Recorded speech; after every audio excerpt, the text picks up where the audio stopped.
Le siège de Leningrad, septembre 1941, janvier 1944, de Sarah Grushka, raconte l'une des périodes les plus dramatiques de la Seconde Guerre mondiale, lorsque la ville de Leningrad, aujourd'hui Saint-Pétersbourg, a été encerclée par les troupes nazies du 8 septembre 1941 au 27 janvier 1944, pendant près de 900 jours.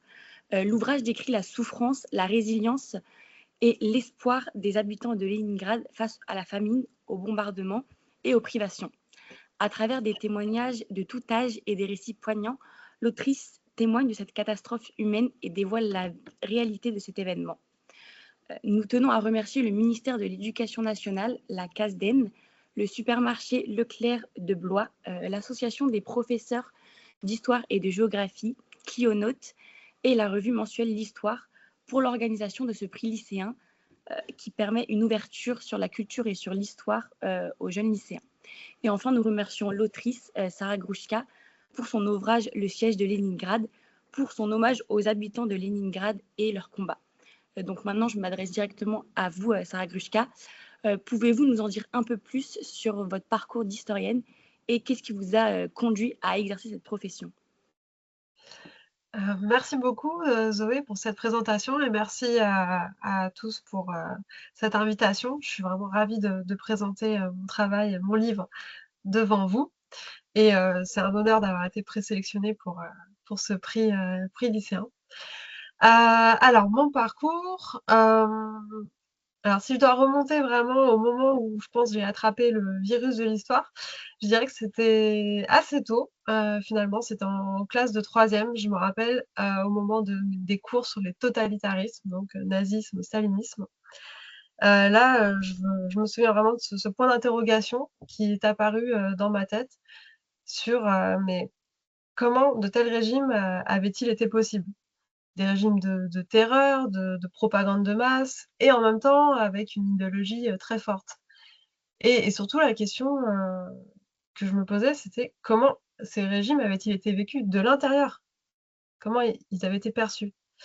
Et c'est vraiment cette question qui est apparue à ce moment-là et qui m'a jamais quittée depuis, de l'expérience intime d'une situation de violence extrême, de pression extrême. C'est devenu par la suite, bien plus tard, le fil conducteur de mes recherches. Et, et c'est vrai que si, bon, le nazisme, ça m'a semblé très vite bien étudié déjà, alors que le stalinisme, beaucoup moins, en raison notamment de l'ouverture très tardive des archives. Et c'est pour ça que dans mon parcours, je me suis focalisée dès lors sur aussi URSS, en me disant peut-être qu'un jour je pourrais apporter des réponses aux questions que moi-même je me posais, et peut-être que si moi je me les posais, c'est que d'autres se les posaient aussi. Et c'est comme ça que j'ai tracé un peu ma route universitaire, pas à pas, pour accueillir les outils qui me permettraient d'explorer ce vaste champ de recherche. Donc concrètement, ça a été d'abord une maîtrise d'histoire à Paris 1 Panthéon-Sorbonne, avec une spécialité Russie contemporaine. Ensuite, un master de russe à l'INALCO, parce qu'il fallait bien que j'apprenne le russe pour étudier, pour lire ses sources. C'est ce que j'ai fait en partant de zéro.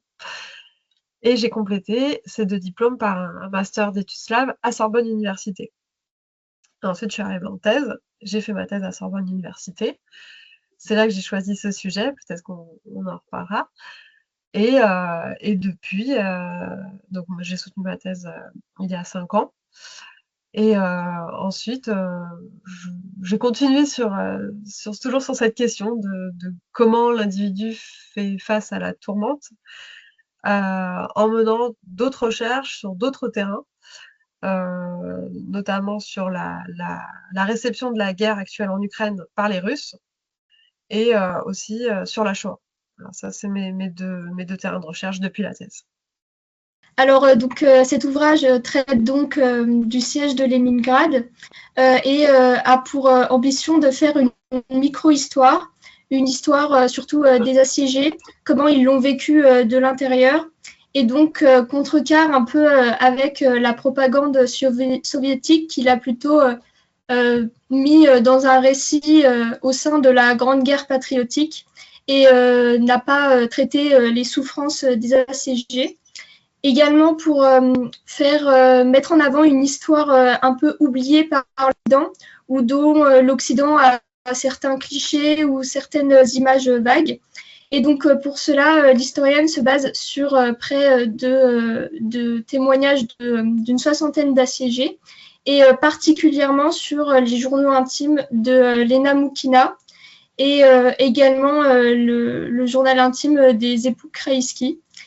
Et elle montre également en quoi donc, le siège de Leningrad a été déterminant dans la Seconde Guerre mondiale.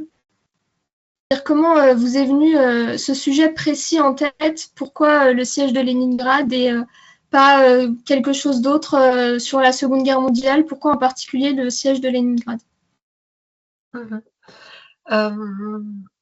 Alors, je dirais qu'il y a au moins 2 raisons, 3 on va dire. D'abord parce que voilà, dans mon idée dans ce fil conducteur dont je vous parlais avant d'étudier l'individu face à la tourmente, face à la catastrophe, quand j'ai découvert l'histoire du siège de Leningrad, je me suis rendu compte que c'était une histoire atypique parce que justement c'était une situation de triple violence. On a d'abord la guerre, c'est la Seconde Guerre mondiale sur le front de l'Est, donc une guerre qui a été menée avec une violence inouïe sur le front de l'Est parce que les Slaves étaient considérés comme des sous-hommes par les nazis et étaient destinés à être réduits en esclavage. Et donc les nazis ont vraiment mené cette guerre avec une extrême brutalité. On connaît le nombre de victimes, c'est 27 millions de victimes en URSS pour la Seconde Guerre mondiale. C'est énorme, c'est l'équivalent de l'ensemble de la population des pays scandinaves, voilà, donc Norvège, Finlande, Suède, Danemark et Islande. Et sur ces 27 millions, il y a plus de la moitié qui sont des civils. Donc c'est pour dire à quel point c'était pensé comme une guerre d'anéantissement qui ne prenait pas du tout compte de la population civile. Donc on est dans une guerre. Deuxième facteur, c'est un siège. Un siège, qui dit siège dit justement une expérience de civil. Ça, faut vraiment mettre l'accent dessus. Donc ce sont des femmes, des enfants, des personnes âgées qui se retrouvent dans ce siège. C'est un siège interminable, 2 ans et demi. Et qui dit siège dit bombardement, enfermement bien sûr, pénurie, famine. C'est ça qui va causer la mort de près d'1 million de civils. Et donc cette mortalité de masse qui fait que le siège de Leningrad est l'un des épisodes les plus meurtriers de la Seconde Guerre mondiale. Donc c'était que il y avait cette superposition de violence que j'avais envie d'étudier pour le siège de Leningrad était finalement un terrain privilégié pour étudier cette question. Et le troisième violence, je disais que c'était un terrain de triple violence, c'est le régime politique en place à ce moment-là, c'est-à-dire qu'on est en plein stalinisme. Donc régime autoritaire, qui a fait des millions de morts en URSS, et qui dit stalinisme dit terreur, répression, et tout ça va être mené, y compris en pleine guerre, y compris en plein siège. On arrête des gens, on les déporte, on les exécute aussi, alors que déjà le siège fait des centaines de milliers de morts. Voilà, donc disons que ça me paraissait un terrain intéressant à étudier. Et la deuxième raison, c'est que quand j'ai découvert cette histoire sur le tard, en fait, parce que ça rejoint la question de pourquoi étudier l'histoire du siège de Leningrad 80 ans après les faits. Est-ce que tout n'a pas déjà été dit, raconté? Et donc quand j'ai découvert cette histoire sur le tard, c'était donc lors de mon master d'études slaves, je me suis dit: «Mais comment ça se fait que j'en ai jamais entendu parler?» Une histoire d'une telle, avec un tel bilan humain exceptionnel, et qui est en plus un épisode déterminant sur le plan militaire, stratégique dans l'histoire de la Seconde Guerre mondiale, je ne m'étends pas là-dessus. Comment ça se fait que moi, avec mes études d'histoire spécialisées sur la Russie, avec mes années d'études de langue et civilisation russe, je sois passée à côté?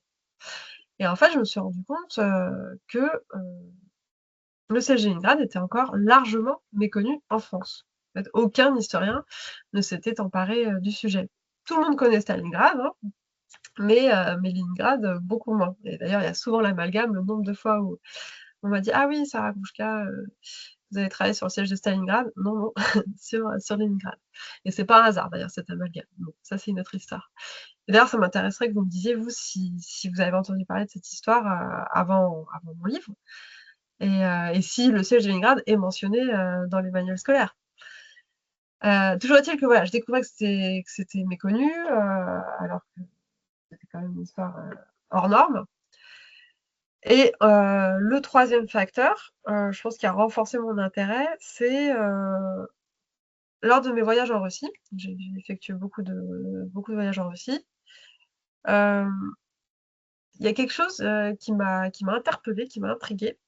C'est on va dire deux phénomènes assez contradictoires. D'un côté, on avait le discours officiel russe et dans la lignée du discours soviétique, hein, qui parlait du siège de Leningrad en termes d'héroïsme. D'ailleurs, là-bas, on ne dit pas le siège de Leningrad, on dit la défense héroïque de Leningrad ou l'exploit de Leningrad. Et je me demandais, mais comment une telle catastrophe humanitaire, qui a fait tant de morts, peut-elle être interprétée presque exclusivement sous un angle héroïque?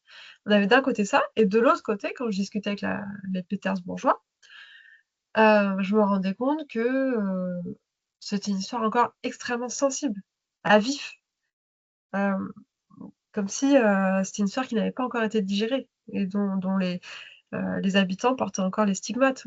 La plupart des habitants sont des descendants d'assiégés. Ouais, donc il y avait cette double situation, d'un côté l'héroïsme, l'exploit, de l'autre côté le trauma. Donc j'avais envie d'en savoir plus, de comprendre ce qu'il en était. Et je pense que je pourrais rajouter un dernier facteur, c'est que dès que j'ai commencé à lire les témoignages des assiégés, je pense que je me suis sentie un peu investie d'une mission de les sortir de l'oubli, en fait, en quelque sorte, parce que il ne reste d'eux bien souvent que ces traces écrites sur un cahier. Et voilà, de rendre hommage un peu à ces destinés. C'est pour ça que j'ai dédicacé mon livre à ces assiégés.